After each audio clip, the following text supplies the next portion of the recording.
This is Dr. Sarah Langley, and we are here having this candid conversation, bringing on my next special guest, who is a survivor of COVID-19. And I'm excited about this because of the fact that we need encouragement. I want to make sure that we just have enough lighting. We need the encouragement. We need to know, hey, you know what? Yes, we do see the numbers. We do see that there have been nearly 100,000 people in the States alone who has lost their lives to COVID-19. However, there are survivors. And I have the honor and the pleasure to know this person, at least through Facebook. And the fact that she is being honest and open and willing to share her story with us about how she beat COVID-19. So I am so excited about this, and I cannot wait to have this conversation with her and to make sure that you too can be encouraged, that you too can overcome during and after the pandemic. So let me go ahead and bring her on. We're going to live stream everything. I'm so excited. How about you? How are you doing? How has this been for you? Are you finding the information that we have shared to be helpful? Have you found that the information that we have shared has been beneficial for you? Please let me know in the comment section so that you can help us to bring in the information that you deem necessary to help you to overcome during and after the pandemic. So before I bring on the special guest, what I want to do is make sure that we are all connected. You can let me know if everything's connected for you and that it's coming in clear, which I hope it is. And I'm just going to let the guests know. Okay. That we're getting everything started, and want to make sure that I give, do my due diligence to her and to properly introduce her to you all. And she doesn't know this, so she sent me one of her beautiful, fabulous pictures, and I wanted to make sure that, that I stay up to make sure that my makeup, my hair, everything was looking nice and fabulous as she does. She makes it look good in terms of, wow, having gone through what she's gone through and still showing up with a smile, still showing up beautiful. I'm like, okay, let me make sure that I, match that. Oh my gosh. So as everything is preparing to live stream, and I want to check as well on my end to make sure that if you have any questions or comments that I can see them, please make sure that you share it right in the comment section so we can answer your questions and your queries accordingly and appropriately. And we're going to get started. Let me go ahead and bring her on. Hey, Miss Kelly Beard, how are you doing? Well, hello there, Dr. Sarah. Did you hear what I said? I'm great. Did you hear what I said as far as I had to make sure that I had to check myself, had to check my makeup, my face, because you do this and you look fabulous. You look absolutely fabulous. One who dag on beat COVID-19. That's what it is. And just thank you for your time. Thank you so much for your gift, your testimony. Thank you. And I just my really pleasure. Please, can you let us know who you are, what you do, and then we'll go right into the conversation. So I am, my name is Kelly Beard. I'm native born Philly girl. Right. From West Philly, born and raised like Fresh Prince. And, I've done a lot, within my career over the years. I've spent more than, I started out actually in the Air Force, so I'm, a veteran, but I've spent more than 25 years in the health industry space. And I've done, pretty much everything from implementation, program management, program planning, development. And so that's my 9-to-5 gig. But in addition to that, I'm also an entrepreneur. And so my sister and I created some wonderful products that are currently in the market. We named them Lulu Bang Sauce, Lulu, L-U-L-U, after our brother who passed away. And we actually named our company itself, in homage to our mother, Joyce Amanda Beard. So we currently are, manufacturing, producing sauce, and looking to, physically open a location in the Virginia Beach area, which is where I relocated. And unfortunately, because of what's going on now in the pandemic, that's kind of stalled for now, which is kind of some of the things I want to talk about on this segment with you today. So my 9 to 5 gig, where I am basically an essential worker, I'm what you call an implementation manager. So I go around to various hospitals and I install these huge carousels in the pharmacy. And I just really kind of implement the entire central pharmacy management component. And so during my travels on a plane, off a plane, on a plane, off a plane, I contracted, I believe that's where I contracted the COVID-19 virus. And that's what I was going to ask you. Now, the fact that knowing that part of what perhaps have happened was, okay, well, how did we get to this place, Kelly, where you ended up having it?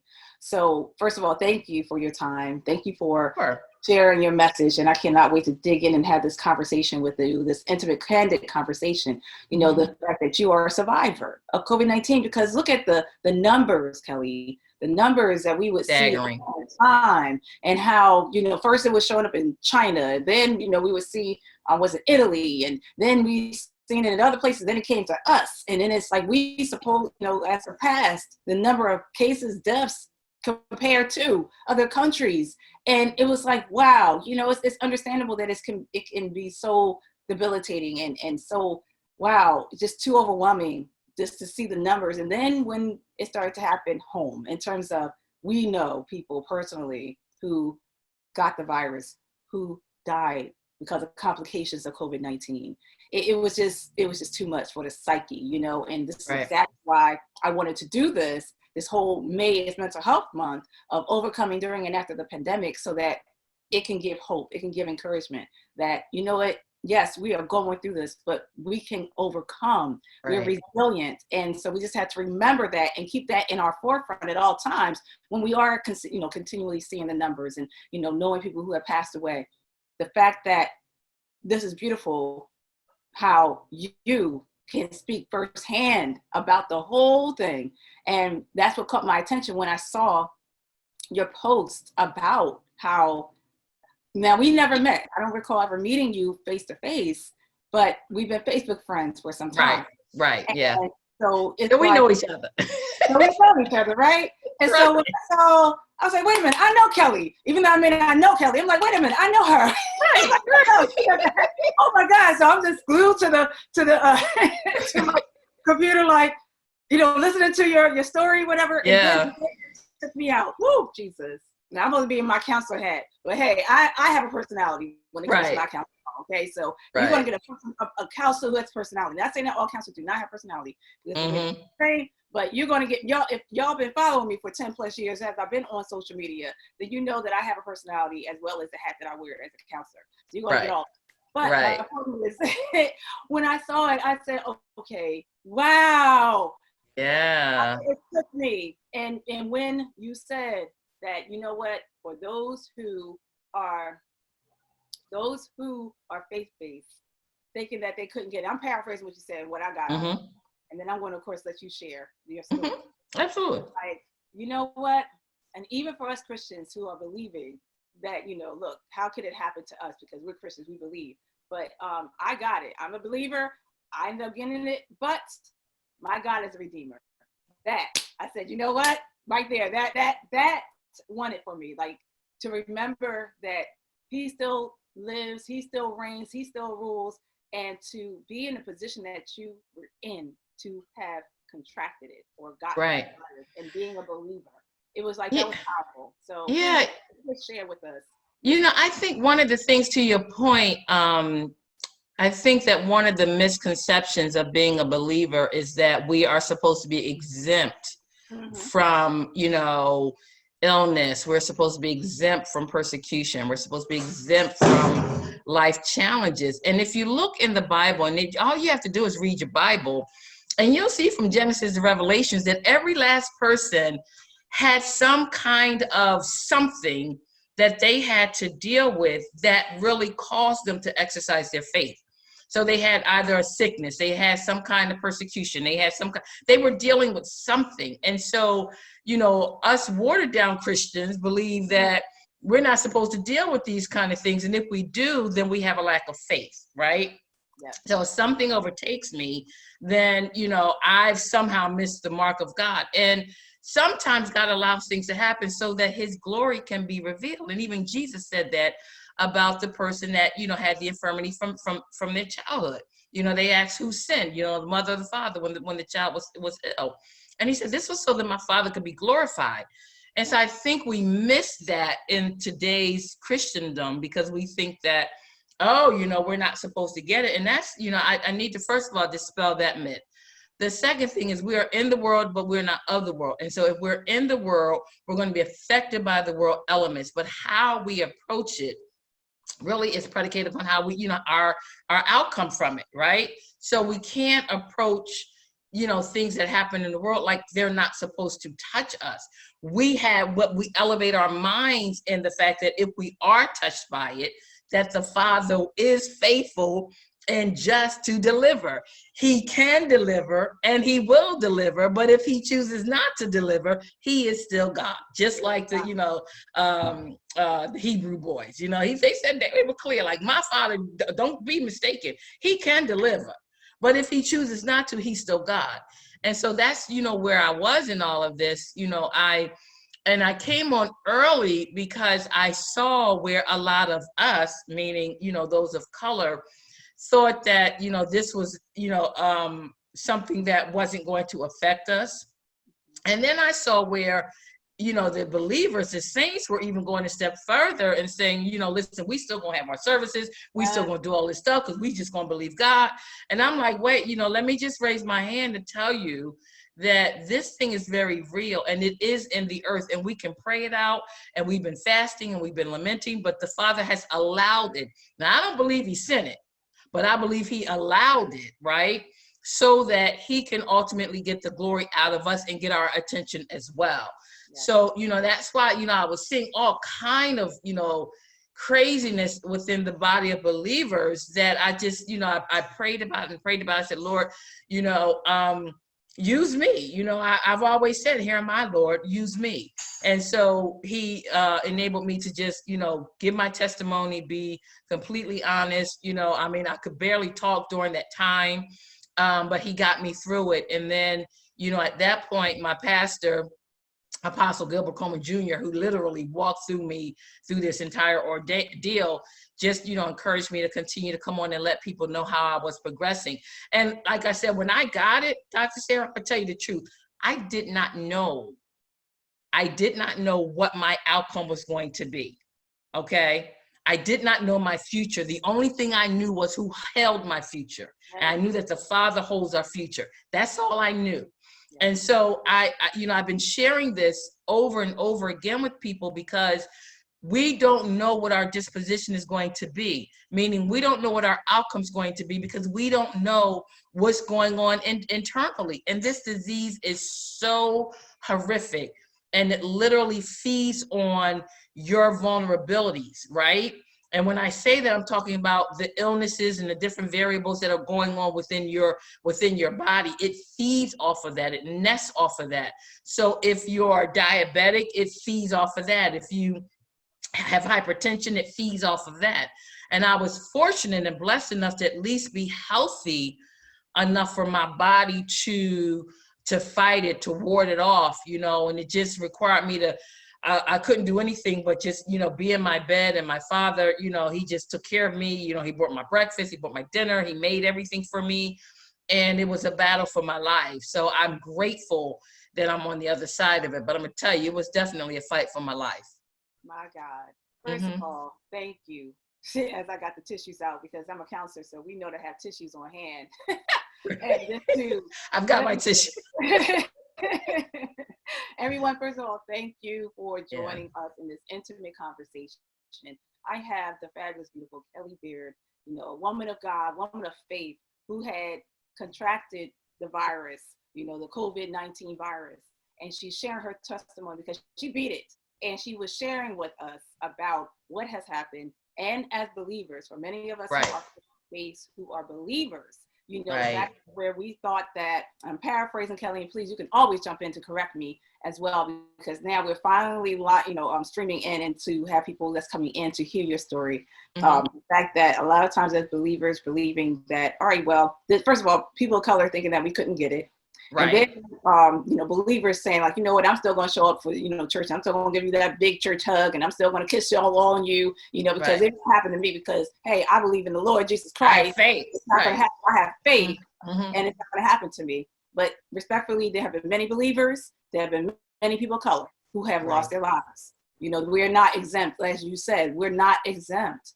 So now, and I love what you said in the end, just as you were sharing, how, you know what, that regardless, you gave some Bible scripture, how the Hebrew boys, it was like, look, we're in this fiery furnace, right? But if God doesn't deliver us, God still reigns. He's still Lord. But if he does, praise the Lord too. Right. We hope he does. But if he doesn't, it's still okay because we know where we're going to be. Right. Exactly. So we're just here having this intimate conversation with Kelly Beard, where she is a COVID-19 survivor. And please, Kelly, what else can you share with us? You mentioned earlier about how you believe how you may have gotten the virus because you were working in the hospital, right? Or you were in the... Well, I was traveling. So I travel a lot for my job. And so I'm on a plane, off a plane, and I can almost, narrow down to the day when I said, oh Lord, because I was in the airport, this gentleman was coughing. And this was actually before, social distancing was the norm. It was before, everybody was really wearing the mask, you know what I mean? So, and I'm in there, but I'm hearing about it, of course, because I'm on the other side of this from a healthcare perspective. And this guy is coughing. And so I moved because I was actually sitting next to him and he's just hacking all over the place. So I got up, I'm like, listen, no offense to you, brother, but I'm moving. So I moved and then maybe, I think it had to be a few days later, right? I was in my hotel room and I got this scratchiness in my throat. I got this tickle.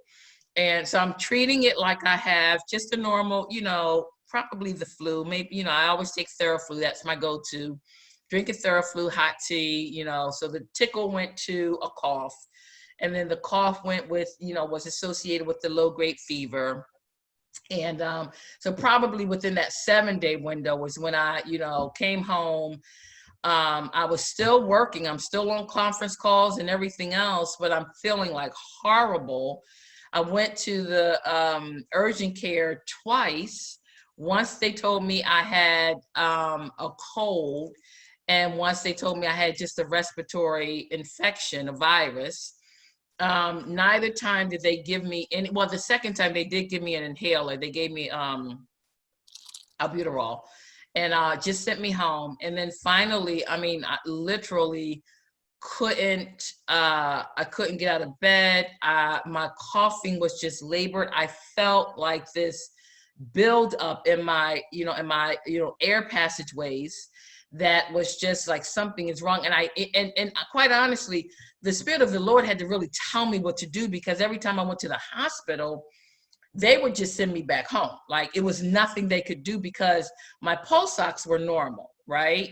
And so they felt as if, because my vitals were quote unquote normal, they weren't going to admit me. And what I was trying to explain to them is like, listen, my pulse ox aren't normal for me. They may be, but they were normal for a normal Black woman.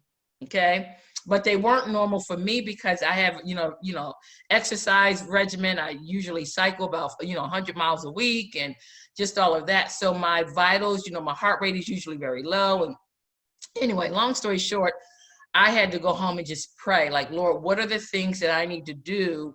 Because the hospital really, they were only treating the most severe. So if I went in there and I just couldn't breathe at all, or if I went in there and, I don't know what their protocols were, but I didn't match them. So they would send me home. And so the things that I started taking was, the inhaler, and I did the Vicks vapor rub, and then I started Mucinex. And so it was funny because I was texting my friend who is my doctor. We're all on this feed. And she had just asked, how I was doing. And I'm telling her, well, I don't really feel too well. And I'm, kind of struggling here. She's like, girl, if you don't take your butt back to the hospital and demand, a COVID test. And it was her that really, my doctor, Renelle Dupree, who really took over my care and my treatment and just, shepherded me through that. And, really managed all of my plan of treatment, because if it hadn't been for her, she sent over a lot of different, scripts. So, my point to all of that, Dr. Sarah, is if they're sending you away from the hospital, right, and you don't feel well, and that it is not your norm, and you really feel like you're a COVID-19 victim, quite honestly, then you have to be diligent and vigilant in your own treatment. You have to. As an African American, if they're not checking off all the boxes, they're going to send you home. And many people are being sent home to die. The only people that they're actually admitting are the ones that have to go on the respirators. But there are so many different variables in between that. There are people that are stroking out as a result of it. So you have to know your body.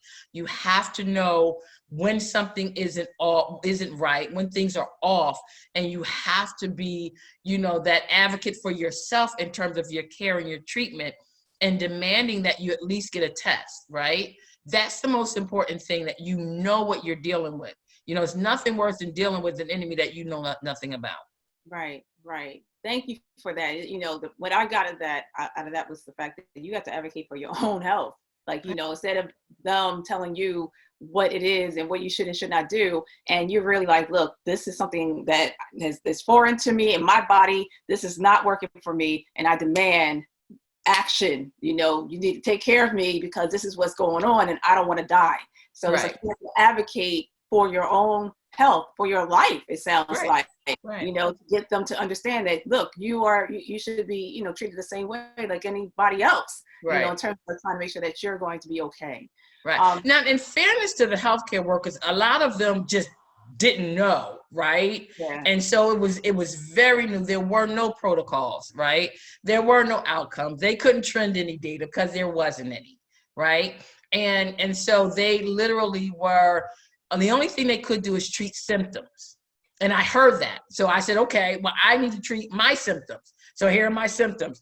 I can't, breathe, right? So let me keep my air passageways open. I'm building up with all of this phlegm, right? So what's a good thing to kind of alleviate that? Okay, so Mucinex works. So I'm taking the Mucinex. I had these coughing spells, and so my doctor made sure that I had the inhaler, so that I can keep my air passageways open. She did prescribe some steroids for me, but they didn't work. They didn't work for me. They may work for others.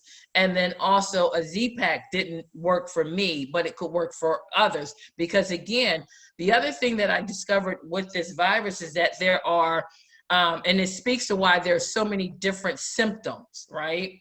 Because one person can have the type of symptoms that I have, and then another person could just constantly have a low-grade fever that's causing sweats and chills and all of that. And then another person, unfortunately, could go into cardiac arrest. That is because there are 31 different strands of this virus. Oh my goodness. Right. And I've heard from Dr. Lane, he was sharing that it could even be up to 40 different strands. So if there are so many different variables to this virus, it's going to affect each person differently. And that's why even having a vaccine is going to be so difficult, because how do you create a vaccine for something that has 31 to 40 different strands? Which again speaks to why it is so incumbent upon us to, one, avoid it at all costs. That's the first thing, avoid it, right? How do we avoid it? Social distancing, staying our tails home if we are not essential workers, if we don't have to go to work, wearing our masks, wearing our gloves, washing our hands, all of that. And then if you're unfortunate to be one of the ones to contract it, then you have to listen to what your doctor is saying, but also listen to what your body is telling you. Yes. Yes. That's so yes. important, you know?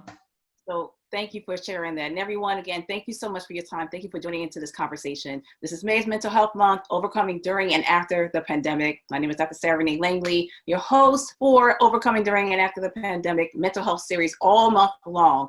And I'm having a beautiful, intimate conversation, a real talk with Kelly Baird, who is the COVID-19 survivor. She beat this. And we were just talking about what her experience has been, what things she learned, and so that she's sharing this information with you so that you can be cognizant of what you need to do to keep yourself, if you never got it, to keep yourself from getting it. If it happens that you end up getting it, what things you need to do in advocating for yourself, for your life, as well as now, how do we prepare after? Because now we're in that conversation now, great segue, to talk about your thoughts, Kelly, regarding, hey, the country's opening up now. There are places that's opening up.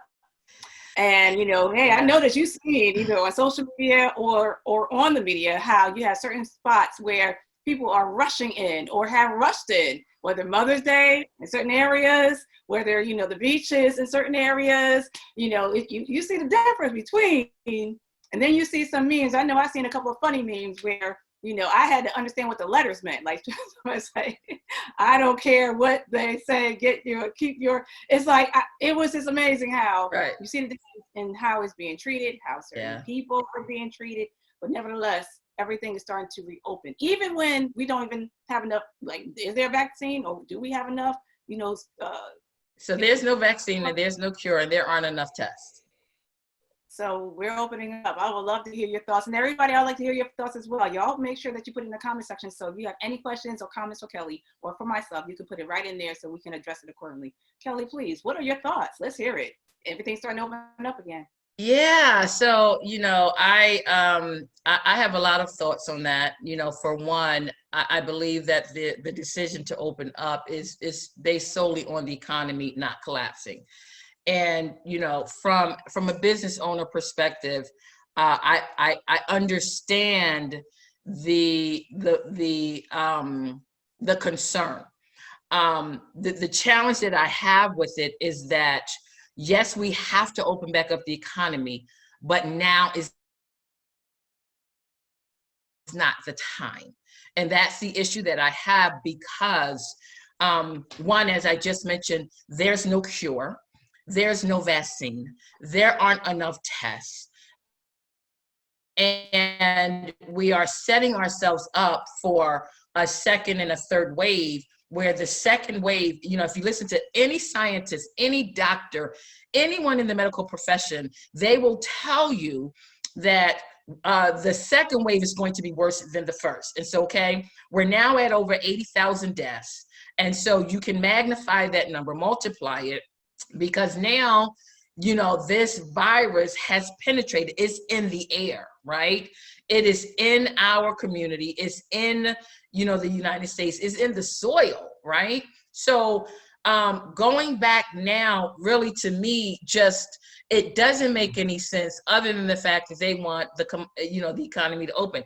I took issue with it because they really, they're opening up areas that really targeted the African-American community. So, your hairdressers, I love to get my hair done. I've been, wearing this bun and wearing this hair snatched back for these videos since we started, Can't get to my girl enough to do my hair. Totally get it. Eyebrows need to be waxed, Let me draw some lines on. You see, I have no fingernails. I get my nails done French all the time. So I get it. I'm one of those ones. I love to be, manicured, pedicure, and all of that. Yeah. The problem with that is, think about this, and my sister mom, Lisa, posted this today. If there aren't enough wipes, if there aren't enough, disinfectants, if we can't go to the store and get those things, right? Now, what makes you think your nail salon can get them? Wow. They can't. So how are they sanitizing things? They aren't, right? So we're going back into these environments where they're not even, many of them weren't that clean to begin with. Let's just be honest. And now you couple with the fact that they don't even have access to the things to keep everything sanitized. that's a problem, right? And so that's the first thing. The second thing is, you know, the other part, thing that I heard on CNN is that those workers that are most affected by this are individuals that make $40,000 or less. So those are the individuals that, you know, for the most part, aren't college educated. So they're the ones that are frontline. So you're putting all the frontline workers, those that make $40,000 or less, those that are of color, okay, those nationalities of color now have to go out and put themselves yet again in harm's way. And so my point of contention is, if you have been one of the fortunate ones to be able to be on, you know, unemployment for that duration, I say stay home. Okay, I say stay home at least until there's an opportunity, or at least until there's some kind of, you know, roadmap.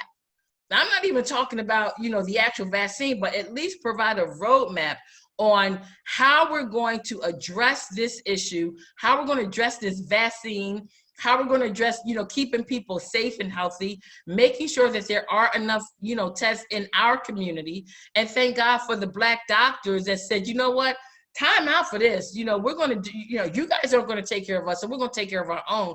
But it should not have ever even come to that. So there's so many different disparities, Dr. Sarah, that are going on within our communities that make me say, you know, we really need to do a pause check on opening up and, herding out into the community and, you know, filling out all of these nail salons that really don't care about us anyway. They just want our money, and, you know, just really pause and save our money so that we are in a better position when this thing is over. Right? Because we know it's going to end at some point. We just don't know when that is. And I just believe my answer to you and to the entire world that's listening is now is just not the time. Amen. Amen. And I thank you so much for just being honest and open. I mean, come on, you can speak on it because look, you have been touched with this, okay? Right. Firsthand. So of course you can speak on it, and of course you're going to sound the alarm to get our attention so that we can now look, follow suit, listening to you versus people who, come on now, when we look at CFN and all that. Yeah. And it's unfair to the healthcare workers. It's so unfair to them because they're essential workers, right? They have to be there regardless. It's so unfair to the healthcare workers that are putting their lives on the line, right? Every day. They don't have a choice. Some of us have a choice to stay home, and we're doing them such a disservice by going out into the community, into our environments where we know it's unsafe, and now we're putting ourselves in harm's way. And so now these healthcare professionals, my dear friend, my doctor, she's burned out. Right. And a lot of them become burnt out because they have to be there. And we're not even taking them into consideration, because what happens when our healthcare workers are not able to be there? Because that's what it's getting into. That's where it's drawn to. So when we get this second wave, now our healthcare workers are not going to be able to care for us. And that's where you're going to see, you know, death and everything of just an enormous disproportion, because they're not able to really manage this effectively. And I just see it. Like, I'm not, being prophetic, but the handwriting is all over the walls. Yeah. It just really is. So we have to think about our families. We have to think about our loved ones. We have to think about, those that, are out there, that are essential workers that have to be out there every day doing their jobs.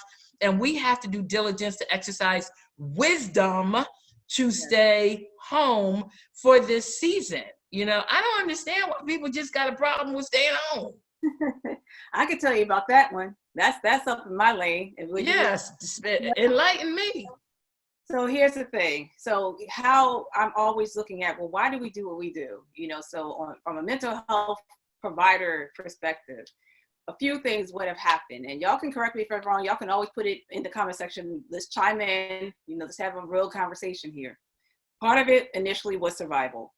So we just kicked in on some survival mode that we have to make sure that we take care of ourselves, our family, because we were not prepared. We did not see this coming. Right. And it really had us, caught with our pants down, like, oh my God, we just got to do what we know. Right. And so that's hence the fighting over tissue, toilet paper, and things like that. Then the other issue or concern, which is very concerning, especially for people of color, because Kelly, at the same time as we see everything opening up, and we see certain places like the beaches or the restaurant and things like that, while they are reopening places that we frequent the most, right? But we have seen areas where we've seen others, go into and just living it up. But the issue is we were doing it too. We were at the playgrounds. We were at, playing basketball. We were at Absolutely. we're out there getting crabs. Okay, Right. the dad blue crabs, snow crabs, whatever they call it. We were out there. Yeah. And so here's the thing that is so hurtful and devastating is the fact of how do we? You said it. You hit it right on the nose about how from a business perspective, yeah, the economy needs to open for us to get back and make money and all that. But then it's like at the expense of people's lives, right? But here's the thing, Kelly. Here's the thing, everyone. Because of how do we even concern or care about our own selves? Right. How do we really think and feel about ourselves? Do we feel like we're valuable enough or worthy of a love, enough? Do we believe that we are worth it to the fact that, or if we do, then we need to speak up. But because of the fact that many of us, and especially sadly for people of color, our value and worth. I remember seeing a post, someone posted, they put up a picture, this happened around my hood, around North Philly, where, there was this basketball court and, it was just filled with people. And people were, of course, chiming in like, why in the world are you out there? And this and the other. And then one person made a great point. They were saying, you know what, they may not even care because no one cares about them. So why should they even care about themselves?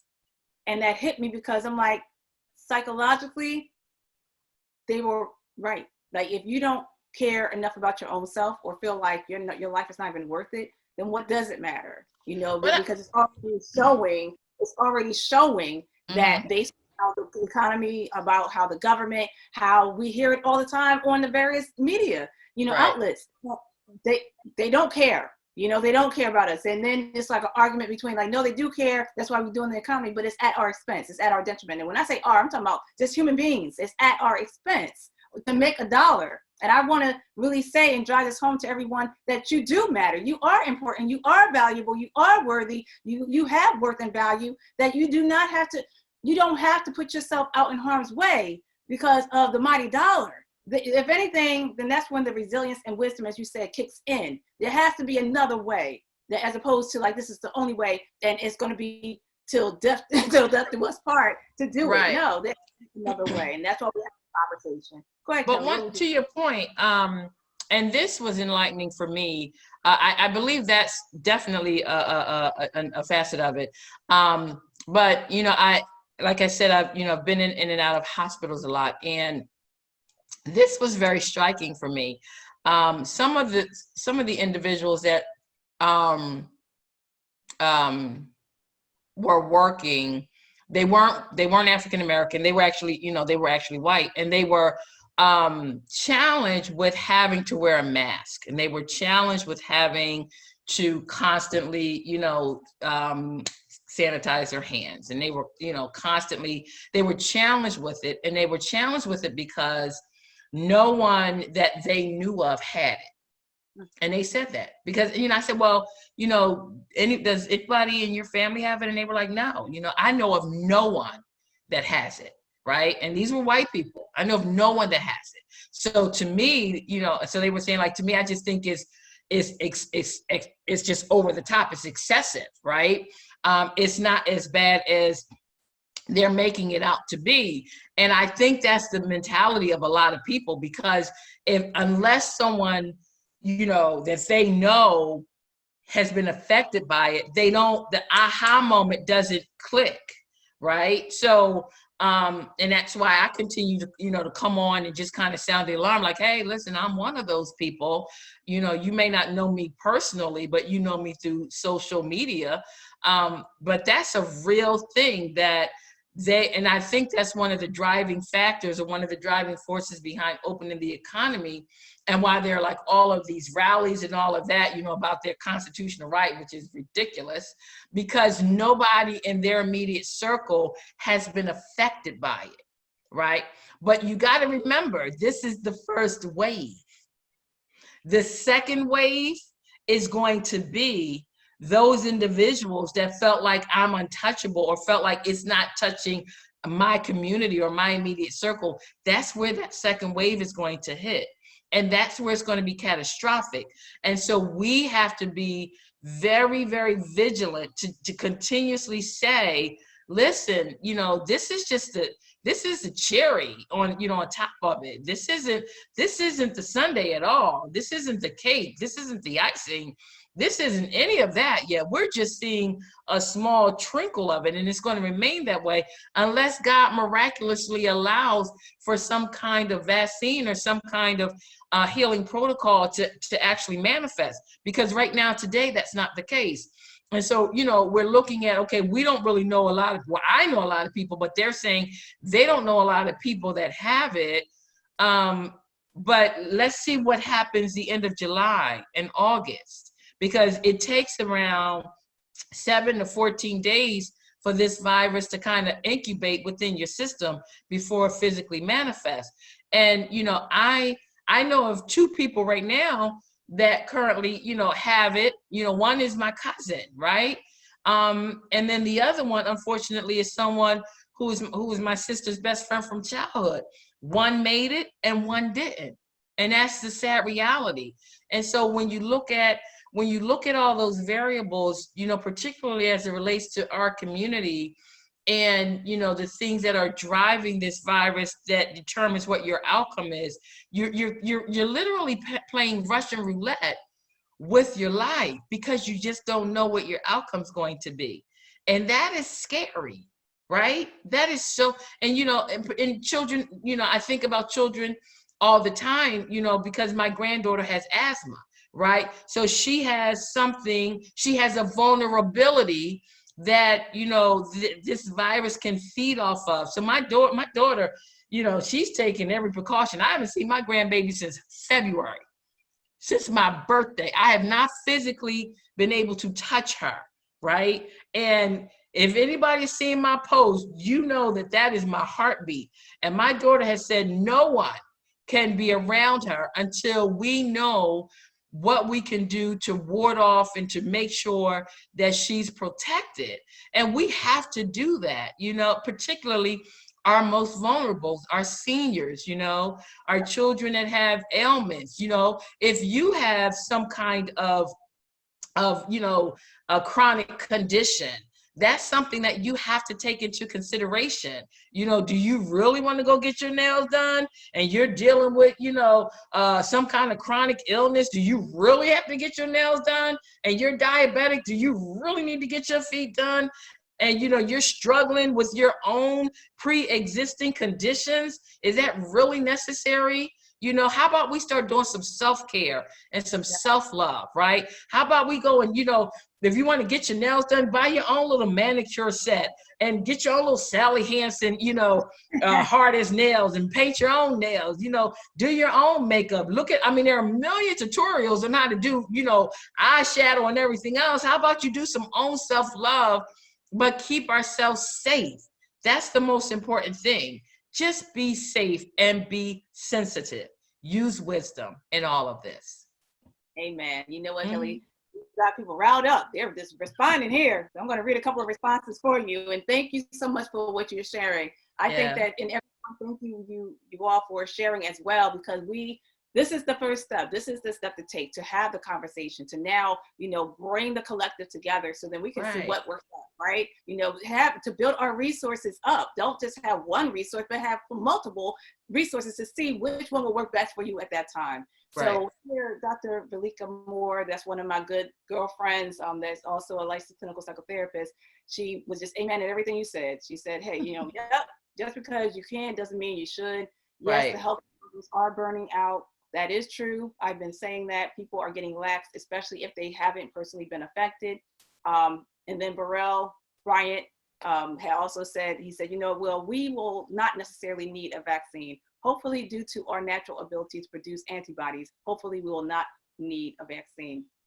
What's your thoughts on that? So my challenge to that thought is this: you have to get the virus in order to get the antibody, right? And so in order to get the antibody, you have to contract the virus. So the problem with that is if there are 30 to 40 different strands and it affects the body differently, right?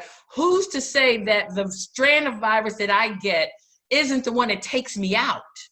That's the Russian roulette. That's the unknown. That's the variable unknown. You have two people, like I said, two people that I know personally that just contracted this thing. One is fine, the other one is deceased. And that's just the reality of it, because this virus attacks the areas of your body that are the most vulnerable. And we don't know what that is for each person. So it may be one thing for me, and it could be something else for someone else. And it's just a matter of if that person gets that particular strand of the virus and it latches on to something that a pre-existing condition that they're already dealing with, then that's literally sealed their fate. So we can't take that right now. And I'm not saying, inevitably, I'm not saying, forever, but right now, we can't take that chance because we don't know what we don't know. Right. Okay, we don't know what we don't know. So, and I'm just sick of the African American community being the ones that's the test guinea pig. Okay, they did that mess with syphilis, tested on the African American troops. We shouldn't always have to be the ones that kind of go out there and be on the front line and have to deal with these elements. And don't tell me it's because we got diabetes and all that, because just as many white people got diabetes and hypertension as Black people. The problem is that there's a disproportionate amount in terms of access to care, access to treatment. And so we get the short end of the stick. And so in order to avoid that, in order to negate that outcome, we got to be wise in this thing. I'm not putting my daughter, my sisters, my grandchildren, my family on the front line for the sake of the economy, because that's what that is right now. This is about opening the economy. This ain't about finding, the cure, right? Right? That's not what this is about. This is to save the American economy. I get it. I understand that. I'm a business owner, but it should not be at the expense of the most vulnerable. Yeah. It cannot be at the expense of the most vulnerable. And that's a piece of it we have to understand. Okay, so we're going to lose, all right, so, for the sake of the economy, it's just, a small price to pay to lose 250,000 lives. I remember the Bible says that Christ went back, he left the 9 and went back to find the 1 sheep. Right? So if he's so concerned about the 1 sheep, we got to be concerned about the least amongst us, because that's what he did. He was always concerned about the least among us. And at this particular junction, that is those that have those that are going to be at the short end of the stick, those that are going to be vulnerable, those that are going to, suffer as a result of this disease. And so we've got to learn to operate like Christ did. And there are seasons and times when he just said, I need you to just be still and know that I'm God. I need you to sit still and let me manage, let me handle this thing. But no, we got to always be busy. We don't understand what he means when he says, be still. Let me do this. Let me handle this. All I need you to do is sit still. And I got the rest. That's all he needs us to do. And if we sit still and let him handle it, he will take care of this for us. That is his mandate. Be still, sit still, stay home. And if you don't believe me, I can quote your Bible, but I don't have time for that. But that's the word of God, y'all. And this is what he's saying. We've got to be concerned about everyone, not just, the majority. We got to be concerned about the minority. Amen. I sat still. I was just quiet the whole time because, see, what is the point? And look, I'm one of those commentators, or, I'm not a journalist or anything like that. And yes, I'm doing an interview, but I ain't going to jump in, so y'all can hear me. Look, you were flowing. You're giving that word. Look, what's the Cash App, Kelly, Pastor Kelly Beard? We need the Cash App. Did she not need that? We need that collection plate, right, Dr. Malika Moore? She's like, amen. Well, I mean, I think quite honestly, I feel like, there aren't enough voices that are right in this during this dispensation. There are not enough voices that are really, sharing what the Spirit of the Lord is doing in this hour, right? And he is doing a new thing. And you can't put new wine in old wineskin. So if he's doing a new thing, he's going about it in a new way. Okay, his ways are not like our ways. We've got to be sensitive to understand what that is. And that is really just being still. It really, really is. So look, that's a word right there, you guys. I hope that y'all caught that. Did y'all catch did y'all pick up what she's putting down? The point is that what I gather, I'm always the type of person where I take everything together and come up with the thing. Like, what is the overall thing? What are the takeaways? I would love to share what my takeaways are in having this conversation with you, Kelly. Yes. And again, my goes out to you. I just want to say personally, thank you. Thank you for your time, your testimony, just being you, and that you are raising your voice and sounding the alarm, especially because you were touched with this. And so therefore you have that anointing to now help us to get over and overcome and get through now and after. So thank you so much for just thank you for having me. My pleasure. Absolutely. So my takeaway, and please y'all can put in the comment section, what are your takeaways from what Kelly just shared? What are your takeaways? Dr. Valika said, yes, he is. Won't he do it? And he is doing a new thing. So that's what she has shared. Thinking about Kia, she loves my wall art. Here's what I have taken away. There's so many different ways and facets in going about this. And the fact that instead of looking at it from a negative standpoint, we can also look at it from a positive, hopeful standpoint. And this is the point of why we were doing this May is Mental Health Month, everyone, why we're doing the Overcoming During and After the Pandemic webinar series all month long, to give you hope, to give you encouragement, to let you know that you know what, you are resilient, you will get through this, you can do this, you will do this. Despite of how it started, hey, it doesn't have to end the way that it started for you. You can actually overcome, take the skills, take the information that you are given for free, take it and put it to use, take action with it. Because it's one thing to take it, but it's another, it will be useless if you don't work it. And my takeaway from this conversation is the fact that, yeah, it is time for us to now not let it be at our expense. Look, you do need to do the precautions and do what is necessary, especially if you have something that's if you have a preconditioned, condition in terms of, like Kelly was sharing, it feeds off of that. That's why I stayed in for the past couple of months, because I have my dad and I'm not going to bring that to him. And then, and then God forbid.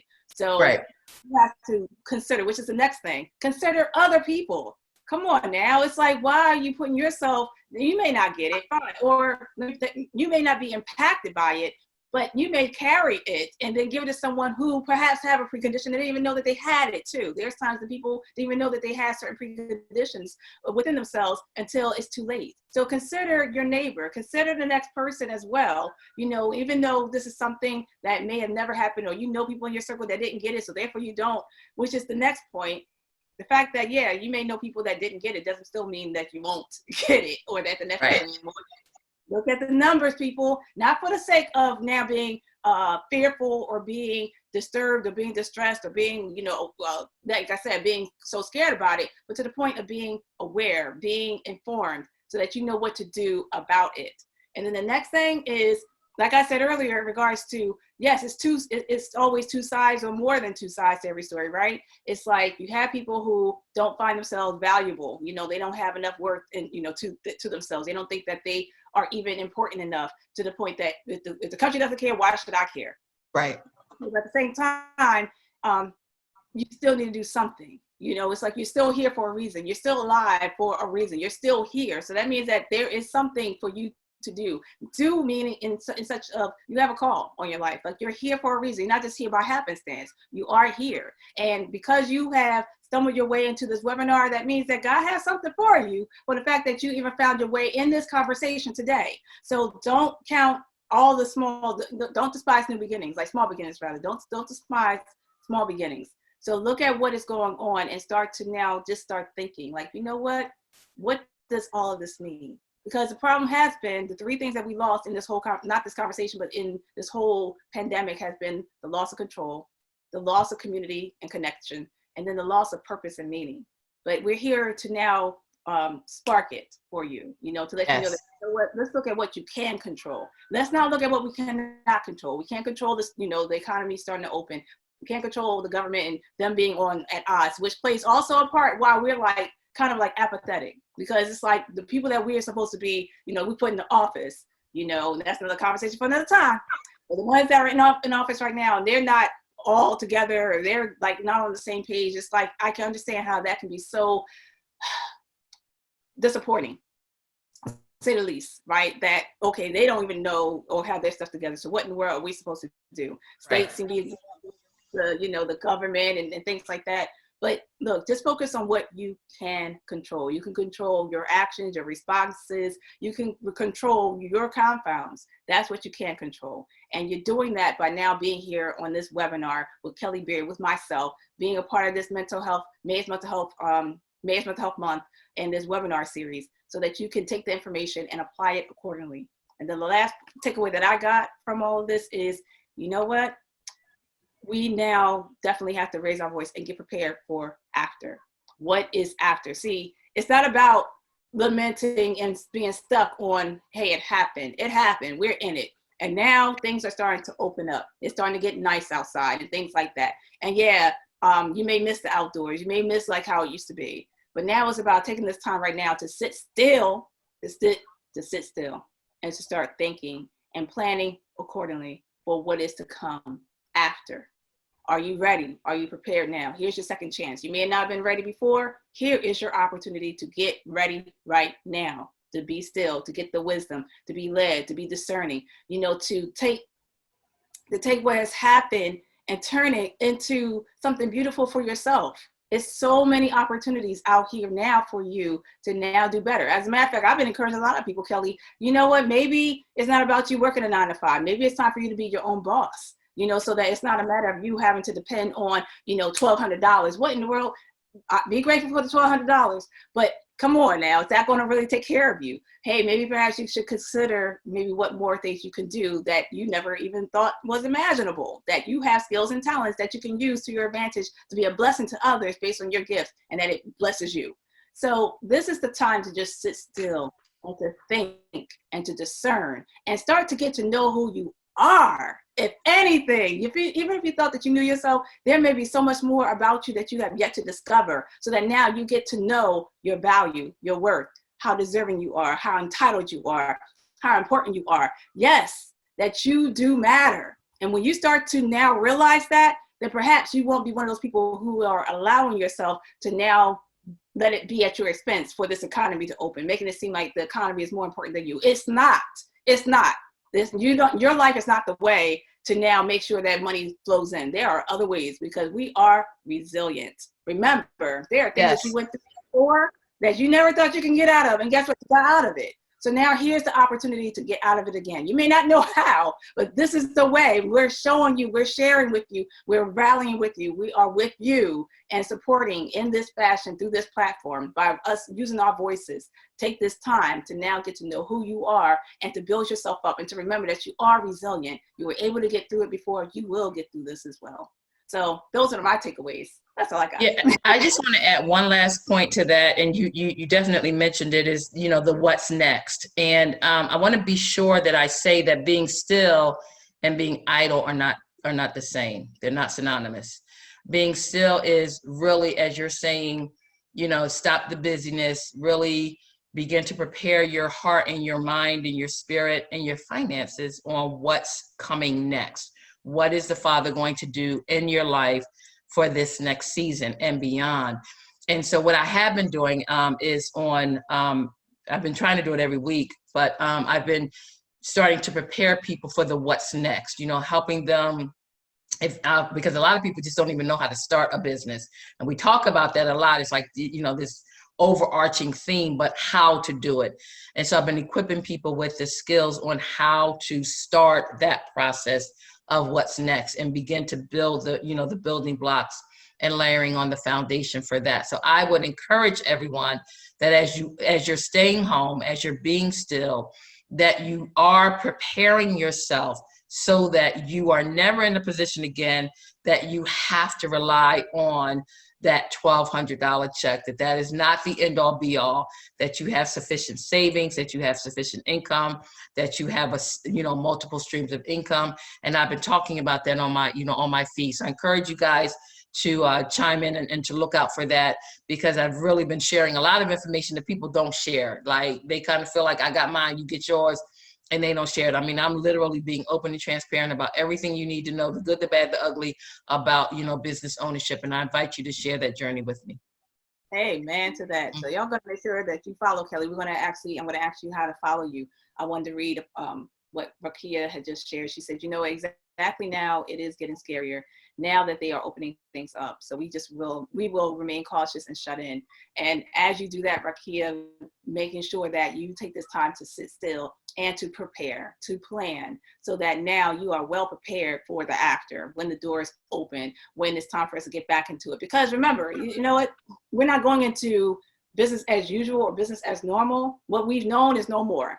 Right. And what's going on is that there is a collective grief and loss. That's what's happening right now. It is a collective grief and loss. And for us silent healthcare providers, the silent heroes here, or the silent, frontliners, the clinicians, we're gearing up and preparing. So I'm hoping a lot of you clinicians out there to make sure that you're ready, because of the fact that we're going to enter into a global PTSD, that we're going to have to help people to know how to manage through that stuff. So we're doing this right now and letting you know we're not going to wait until, and now we want to be reactive when now everything is hitting the fan with the second wave and all that. No, we're trying to help you to be proactive and be preventative, to prepare you now. And now you are well prepared after, when it is time for this to open. So get prepared, get geared up, pray, fast, do all those great things, get in alignment. That's a great word. Get in alignment. Get in alignment with core values, get in alignment with God, get in alignment with what you know to do. Because see, this is the stuff that I teach you as well, even as a counselor, when we do have our counseling sessions, when we do our coaching sessions. It's the fact that you need to now, I'm teaching you, Kelly's teaching you to know how to fish for yourself. That it's not going to be a matter of you always depending. We depended on the 9 to 5. We depended on the man. We depended on the government, but now it's time for you to depend on yourself through God.